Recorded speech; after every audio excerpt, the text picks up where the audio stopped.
Taxonomy के बारे में जानेंगे उसके पहले जीवन विज्ञान क्या है, लाइफ साइंस क्या है, इसके बारे में पहले समझ लें।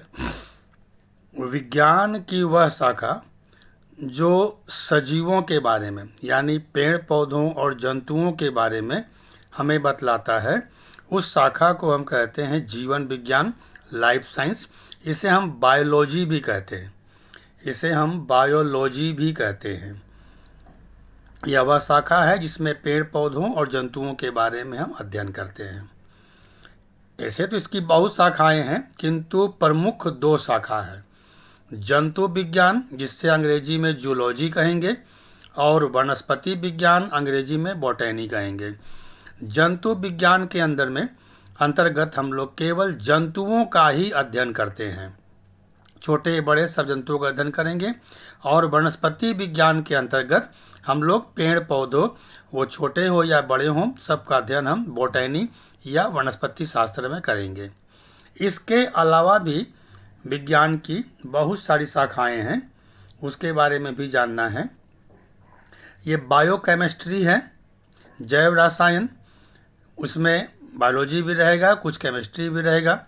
मॉलिक्यूलर बायोलॉजी है, इसमें इम्यूनोलॉजी है, जो प्रतिरक्षा तंत्र हमारा है, रोग से लड़ने की क्षमता, उसके बारे में जो विज्ञान है उसे कहेंगे इम्यूनोलॉजी। जेनेटिक्स, जिसमें हम लोग आनुवांशिकता के बारे में पढ़ेंगे, वो जेनेटिक्स है। फिजियोलॉजी हमारा शारीरिक विज्ञान है, उसके बारे में पढ़ेंगे। इकोलॉजी पारिस्थितिक तंत्र के बारे में पढ़ेंगे। और वायरोलॉजी, जिसमें वायरस के बारे में पढ़ेंगे। इस तरह अन्य बहुत सारे विज्ञान हैं, ये कुछ का नाम बताया गया यहाँ पर, इसके अलावा भी और सारे हैं। अब हमें जानना है मानव सेवा में जीव विज्ञान की क्या उपयोगिता है। लाइफ साइंस जो हम पढ़ते हैं, इसमें हमारा कोई लाभ है कि नहीं। बहुत सारे लाभ हैं। कृषि के क्षेत्र में जो खेती होती है, प्राचीन तरीका से खेती में अनाज कम उगता था।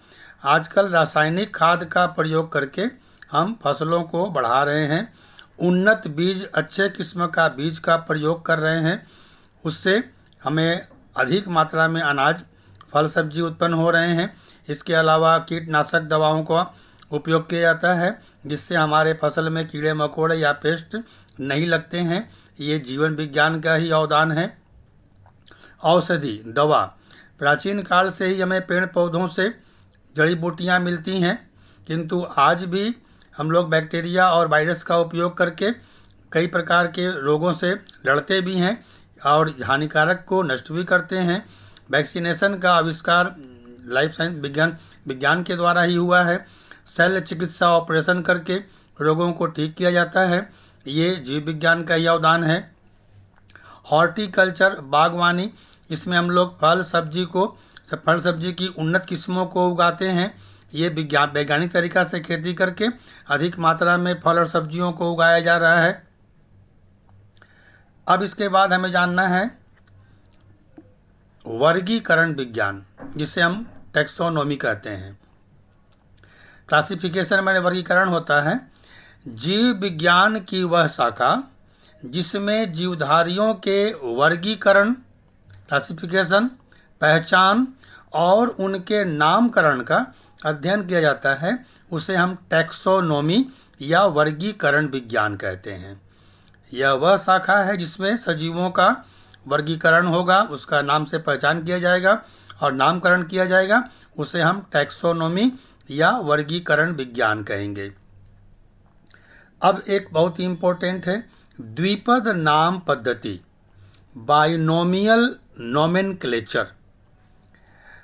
ऐसे तो विश्व में बहुत से पेड़ पौधे हैं, कई प्रकार के पेड़ पौधे हैं, लगभग 30 मिलियन कहा जाता है कि पेड़ पौधे सजीव हैं। तो सब देश में अलग अलग पौधों और जंतुओं का अलग अलग नाम है। देश को छोड़ा जाए, अपने ही भारत में विभिन्न राज्यों में फलों का, सब्जियों का, जंतुओं का, सबका, पक्षियों का, सबका नाम अलग अलग है। ये तो एक देश में ही है। तो विश्व में क्या होगा। तो इसलिए विश्व के विभिन्न जंतुओं और पौधों का नाम अलग अलग है, अतः वैज्ञानिकों ने इनके नामकरण की एक विशेष पद्धति अपनाई। ऐसा सिस्टम अपनाया गया जिससे प्रत्येक जीवधारी को एक विशेष नाम द्वारा विश्व में पहचाना जा सकता है। ऐसा ही एक नाम सिंपल रखा जाए, एक ऐसा कॉमन नाम रखा जाए जिस नाम से हम विश्व के सब देशों में उस नाम से पहचान सके। इस पद्धति को कैरोलस लीनियस ने बताया था। तो इन्हीं के नाम पर हम लोग, इन्हीं के नाम पर ये काफ़ी प्रसिद्ध है, और इसी विधि को हम लोग बाइनोमियल नोमेनक्लेचर, द्विपद नाम पद्धति कहते हैं। इसका उद्देश्य एक ही है कि हम लोग विश्व के सब देश एक ही नाम से जाना जा सके, और इसीलिए इस पद्धति को अपनाया गया ताकि हम किसी भी देश में जाएं, किसी भी फल को या सब्जी को या कीड़ा मकोड़ा को, पशु पक्षी को हम उस नाम से जान सकें। तो इसीलिए किया गया है ये बाइनोमियल नोमेनक्लेचर। इसके पहले काफ़ी असुविधा होती थी। अब जो है इसको लिखने की भी एक विधि है। इसमें पहला पॉइंट है, प्रत्येक नाम 2 शब्द का होता है, एक वंश का होगा और दूसरा जाति का। वंश का नाम पहले होगा और जाति का नाम बाद में रहेगा। 2 नाम होगा, पहला वंश का, दूसरा जाति का। वंश पहले और जाति बाद में। वंश का जो पहला अक्षर है वो कैपिटल लेटर, बड़ा अक्षर में होगा, और जाति का जो पहला नाम है वो स्मॉल लेटर, छोटा अक्षर में होगा। वैज्ञानिक नाम हमेशा तिरछे अक्षर इटालिक में लिखे जाते हैं। ये सिस्टम लिखने का है। जैसे कुछ का उदाहरण यहाँ पर दिया गया है। मनुष्य, मनुष्य को हम होमो सैपियंस कहते हैं। यहाँ देखा जाए होमो का एच बड़ा है और सैपियंस का एस छोटा है। रोहू जो मछली है इसको लैबियो रोहिता कहते हैं, लैबियो रोहिता। कोबरा जो है गेहूं सांप, इसको नाजा नाजा कहते हैं। शेर को पैंथेरा लियो कहते हैं। बाघ को पैंथेरा टाइग्रिस कहते हैं। टोड को बुप्पो मेलोनस टिक्टस कहते हैं। एक जो फ्रॉग होता है उसको राना टिग्राना कहते हैं। केचुआ का नाम है पेरीप्लैनेटा अमेरिकाना। आम का नाम है मैंगी फेरा इंडिका, मैंगी फेरा इंडिका। जवा का नाम है, जिसको हम लोग चाइना रोज कहते हैं, गुड़हल का फूल, इसे हिबिस्कस रोजा साइनेंसिस कहते हैं। बड़ा नाम है हिबिस्कस रोजा साइनेंसिस, ये एक में ही है। धान को ओराइजा सेटाइवा कहते हैं। इस प्रकार बहुत सारे नाम हैं। तो ये कुछ कॉमन नाम हैं, इनको मैं यहाँ बताया हूँ। तो ये सब बाइनोमियल नोमेनक्लेचर का कुछ उदाहरण है। तो जीवन विज्ञान समझ गए क्या है। विज्ञान की वह शाखा जिसमें हम जंतुओं और पौधों का अध्ययन करेंगे। मुख्य 2 भाग है, जूलॉजी और बॉटनी। इसके अलावा और कई भाग हैं। मानव सेवा में, कृषि क्षेत्र में, औषधि में, बागवानी में इसका उपयोग अधिक होता है। मेडिकल में देखा जाए तो एक्सरे का किया जाता है। दवा का जो है निर्माण है, इसमें भी इसकी भूमिका है। और ऑपरेशन करके बताया गया है कि ऑपरेशन करके इसको ठीक किया जा सकता है। और ये टैक्सोनॉमी है, इसका उद्देश्य यही है कि सब लोग एक ही नाम से विश्व के लोग पहचान सकें। उसे कहते हैं बाइनोमियल नोमेनक्लेचर।